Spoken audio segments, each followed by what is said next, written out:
What if one night half your family vanished, and no one could ever explain how or why? Imagine waking up to the sound of crackling flames, the scent of smoke thick in the air, and the frantic realization that your loved ones are missing. This isn't just a nightmare. It's the true story of the Sodder family, whose Christmas Eve in 1945 turned from celebration to catastrophe in a matter of minutes. In the quiet town of Fayetteville, West Virginia, a fire consumed the Sodder home, and with it, 5 of the family's 10 children seemed to disappear into thin air. No remains, no answers. Just a void that would haunt the family and the nation for generations. This is the case you've never heard in full detail. A mystery that refuses to be forgotten. A story that will make you question everything you think you know about loss, hope, and the limits of official explanations. As we unravel the events of that fateful night, you'll find yourself gripped by the agony of not knowing, the terror of a family torn apart, and the relentless search for truth that followed. Holiday joy collides with sudden tragedy, and the comfort of closure is replaced by a lifetime of lingering questions. Stay with us because what happened to the Sodder children is more than a mystery. It's a haunting reminder that some answers remain just out of reach, waiting for someone brave enough to keep searching. Before tragedy struck, the Sodder family embodied everything we imagine when we think of the American dream. George Sodder, born Giorgio Soddu in Sardinia, Italy, arrived in the United States as a young boy, carrying little more than hope and determination. He settled in the rolling hills of West Virginia, where opportunity beckoned to those willing to work for it. George was one of those people, tireless, resourceful, and fiercely devoted to his growing family. He built a successful trucking business from the ground up, hauling coal and supplies through the winding mountain roads. His wife, Jenny, was the heart of the home, nurturing, practical, and deeply loving. Together, they raised 10 children in a house that rang with laughter, music, and the everyday chaos of a big, close-knit family. The Sodders were respected in Fayetteville, known for their generosity and strong work ethic. Their home was a gathering place, filled with the aroma of Italian cooking and the warmth of shared stories. They celebrated holidays with gusto, blending old-world traditions with new American customs. For George and Jenny, every sacrifice was worth it to give their children a better life, a life of safety, opportunity, and belonging. But beneath the surface of their hard-won happiness, there were shadows. As Italian immigrants, the Sodders sometimes faced suspicion and prejudice. George, outspoken in his political views, made enemies by criticizing Mussolini and the fascist regime back in Italy. Still, the family pressed on, believing that in America, hard work and love could overcome any obstacle. It's this contrast, the hope and vulnerability of immigrants, the strength of family bonds, and the ever-present threat of forces beyond their control, that makes the Sodder story so deeply relatable.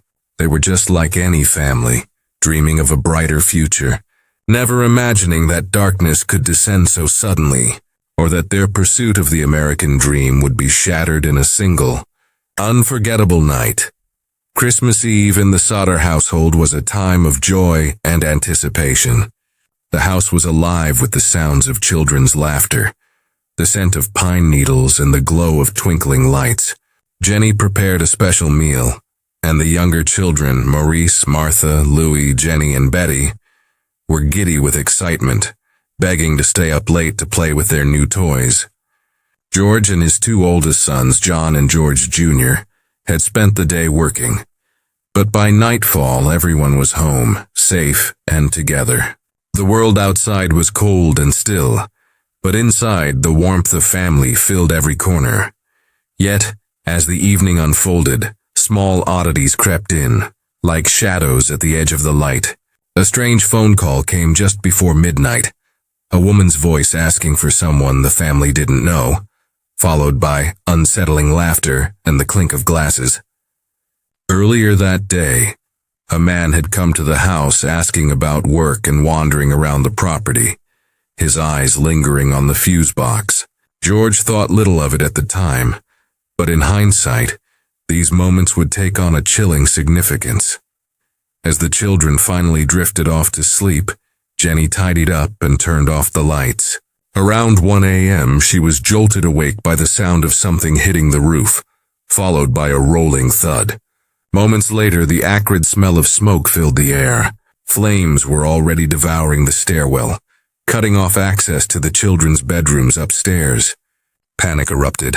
George and Jenny screamed for their children, but the fire spread with terrifying speed. The phone line was dead. The ladder, always kept by the house, was missing. Attempts to start the family's trucks to reach the upper windows failed. Both vehicles, which had worked perfectly the day before, were inexplicably dead. In the chaos, 4 of the children escaped with their parents, but 5, Maurice, Martha, Louis, Jenny, and Betty, were nowhere to be found. As the fire consumed the house, the Sodders were forced to watch, helpless as their world burned. When the flames finally died, the horror was complete. 5 children had vanished, leaving behind only questions, ashes, and a family forever changed. In the aftermath of the fire, the Sodder family's agony was compounded by confusion and frustration. The Fayetteville Fire Department, a volunteer force, didn't arrive until nearly 8 hours after the blaze began. By then, the house was a smoldering ruin, and any hope of rescue had long since vanished. The official explanation came quickly and with finality. The fire was blamed on faulty wiring, and the missing children, authorities insisted, had perished in the flames. The case, it seemed, was closed, but for George and Jenny Sodder, closure was impossible. The evidence simply didn't add up. When the ashes cooled and investigators sifted through the debris, they found no trace of the 5 children. No bones, no teeth, nothing that would suggest 5 young lives had ended there. Experts later testified that even in a fire of such intensity, some remains should have been found. The family's suspicions deepened. There were other troubling details. The phone line had been deliberately cut, not burned. The missing ladder was discovered tossed down an embankment far from the house. The family's trucks, which George had used daily, refused to start that night, as if sabotaged. Witnesses later reported seeing a man at the fire scene, stealing a block and tackle from the property. And then there was the fire chief, F.J. Morris, who claimed to have found a heart in the ashes, only for it to be revealed later as a piece of beef liver, planted to give the family false hope of closure. The Sodders pressed for answers, but officials seemed eager to move on. The coroner's jury ruled the children dead, and death certificates were issued within days. Yet the family's relentless questioning was met with impatience, even hostility. Why were the authorities so quick to dismiss the possibility of foul play? What did they miss or choose to ignore? For the Sodders, the official story was a wall of silence, while their own doubts grew louder with every unanswered question. The contrast was stark. Authorities' need for closure versus a family's refusal to accept the unacceptable. In the ashes of their home, the Sodders found not peace, but a mystery that would haunt them for the rest of their lives. As the smoke cleared and the official story settled over Fayetteville, the Sodder family refused to accept the easy answer. Their doubts weren't just born of grief.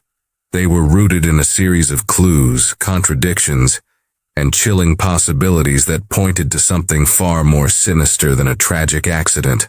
The question that haunted them, and still haunts anyone who hears their story, is simple. What really happened to the Sodder children? The first and most obvious theory was the one put forward by authorities. The children perished in the fire. But this explanation quickly unraveled under scrutiny. Fire experts, including a local crematorium operator, told the Sodders that even bodies exposed to intense heat for hours would leave behind bones, teeth, or some trace. Yet after days of searching the ashes, not a single fragment was found. The family even conducted their own experiments, burning animal bones in similar conditions, only to find that remains always survived. The lack of evidence was more than suspicious.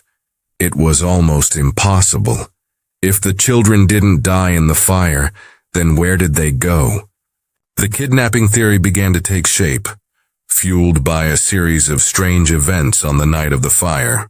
The mysterious phone call, the missing ladder, and the cut phone lines all suggested premeditation.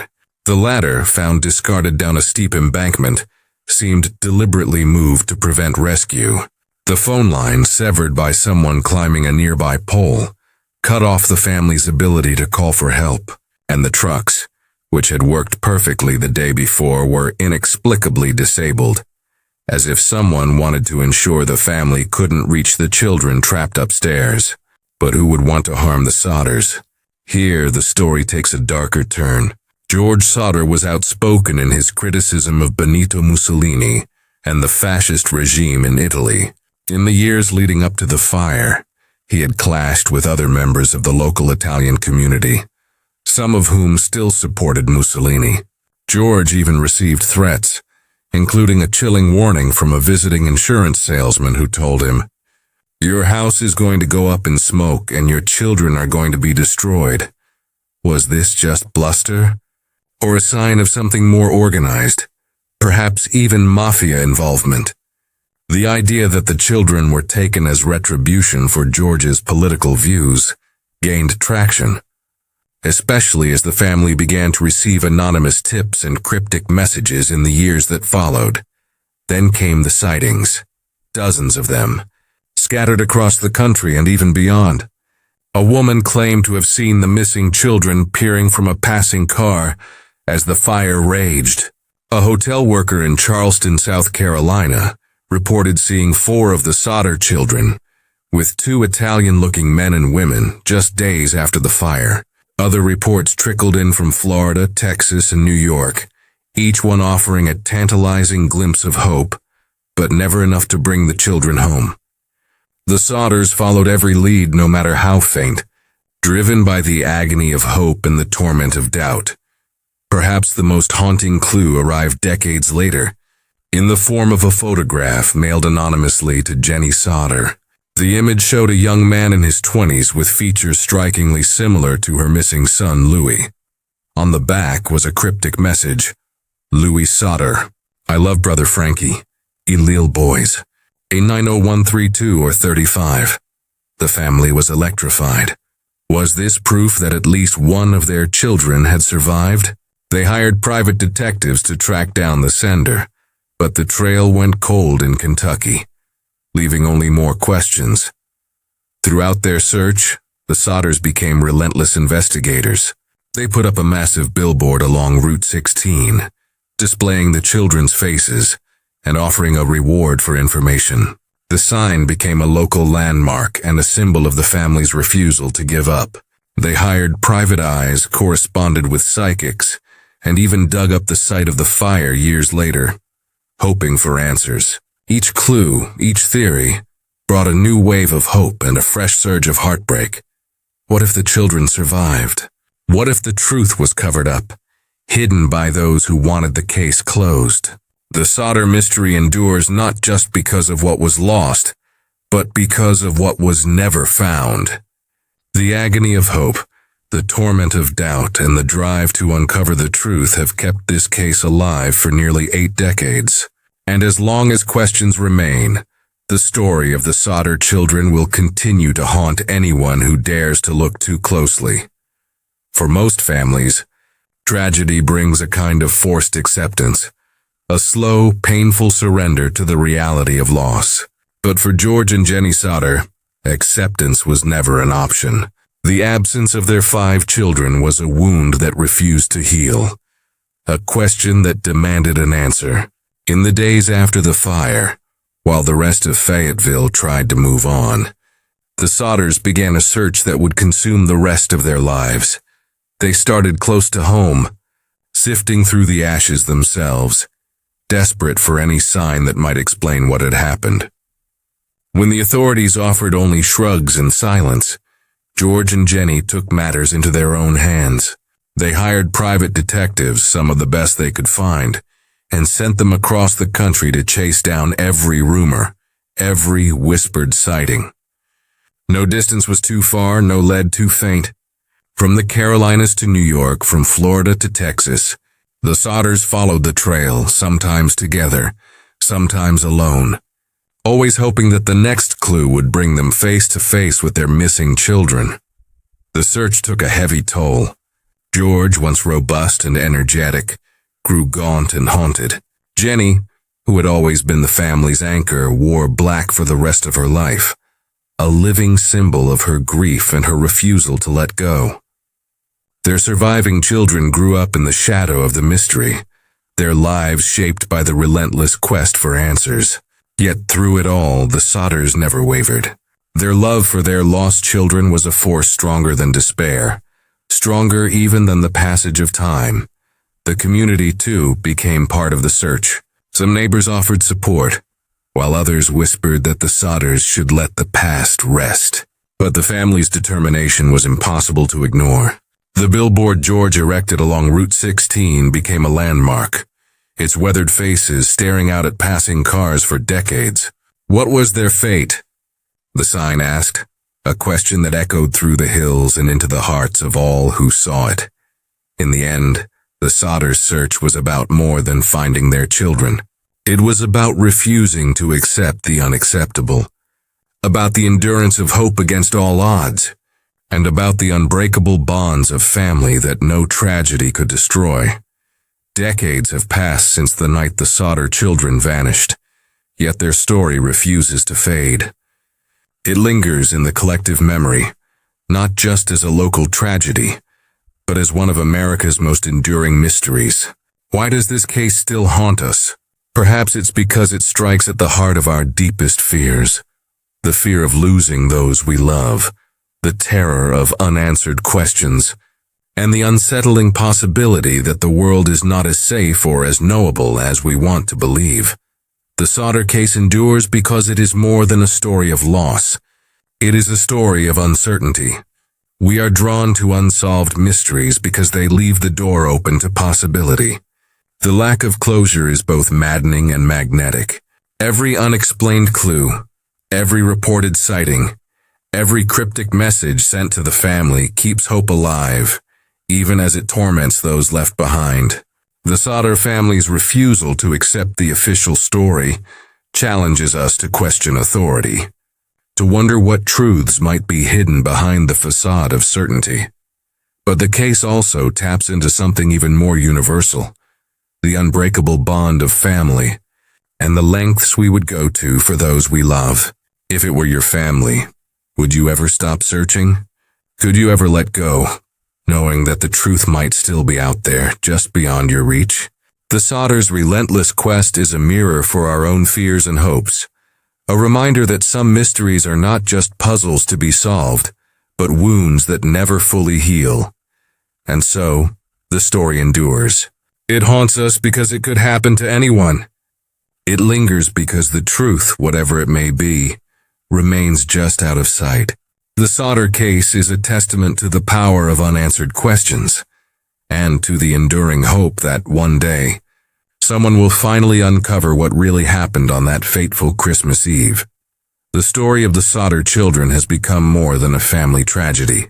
It has grown into a legend, woven into the fabric of American folklore. For the Sodder family, the loss was deeply personal, a wound that shaped every day that followed. Yet as the years passed, their private pain became a public mystery, drawing in neighbors, strangers, and generations of curious minds. The case left an indelible mark on Fayetteville, where whispers of what really happened still echo through the hills, and the old billboard remains a silent sentinel, watching over the road. Beyond the town, the Sodder mystery has inspired books, documentaries, podcasts, and countless articles. Each retelling adds new layers, blurring the line between fact and legend. Theories multiply, details shift, and the story takes on a life of its own. In this way, the Sodder case is both preserved and transformed by memory, kept alive by those who refuse to let it be forgotten. yet always just out of reach, never fully resolved. This is the paradox of closure. For some, closure means accepting the official story, letting the past rest. For others, it means never giving up, always searching for the missing piece. The Sodder family's legacy is a testament to the pain of unresolved loss, but also to the enduring need for answers. Their story reminds us that some mysteries are not meant to be solved easily, and that the line between memory and myth is often blurred by time and longing.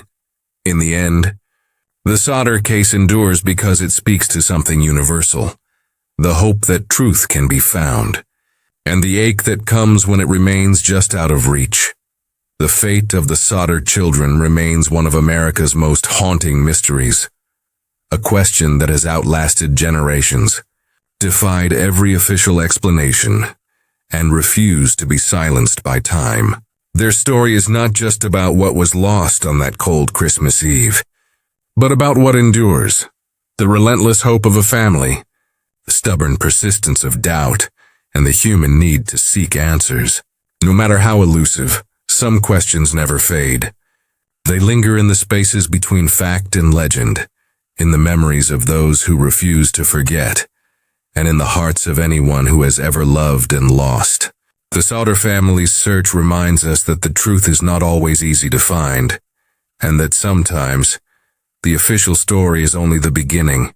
Their refusal to accept the unacceptable challenges us to look deeper, to question what we're told, and to hold on to hope even when the world insists we let go. As you reflect on this story, ask yourself, what if the answer is still out there waiting to be found? What if the next clue is hidden in plain sight, just waiting for someone to notice? The Sodder case is more than a cold file. It's a living mystery, one that invites each of us to join the search for truth. Don't let this story be forgotten. Share it, question it, and keep the memory of the Sodder children alive. Because as long as we keep searching, the possibility of answers and the power of hope endures. Some mysteries are never truly closed, and some families never stop searching. The story of the Sodder children is a reminder that sometimes the search itself is what keeps hope alive.